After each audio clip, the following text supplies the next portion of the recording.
গত বৃহস্পতিবার সকালে ঢাকার সেগুনবাগিচায় রিপোর্টার্স ইউনিটিতে মঞ্চ ৭১ নামের একটি সংগঠনের উদ্যোগে এক গোলটেবিল বৈঠক অনুষ্ঠিত হয়। সেখানে উপস্থিত ছিলেন সাবেক মন্ত্রী ও সংসদ সদস্য আব্দুল লতিফ সিদ্দিকী সহ কয়েকজন অংশগ্রহণকারী। বৈঠকের খবর ছড়িয়ে পড়লে স্থানীয় জনতা তাদের দীর্ঘ সময় অবরুদ্ধ করে রাখে। পরে পুলিশ ঘটনাস্থলে গিয়ে তাদের ডিবি কার্যালয়ে নিয়ে যায়। পরের দিন শুক্রবার সকালে সন্ত্রাসবিরোধী আইনে দায়ের করা মামলায় লতিফ সিদ্দিকী, ঢাকা বিশ্ববিদ্যালয়ের অধ্যাপক হাফিজুর রহমান কার্জন সহ মোট ১৬ জনকে ঢাকার সিএমএম আদালতে হাজির করা হয়।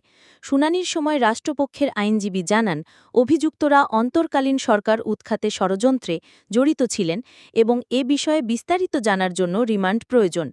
অন্যদিকে আসামি পক্ষের আইনজীবীরা দাবি করেন, আসামিরা এ ধরনের কোনো কর্মকাণ্ডে সম্পৃক্ত নন, বরং তারা ভিকটিম হয়েছেন এবং অন্যায়ভাবে সন্ত্রাসবিরোধী আইনে গ্রেফতার দেখানো হয়েছে।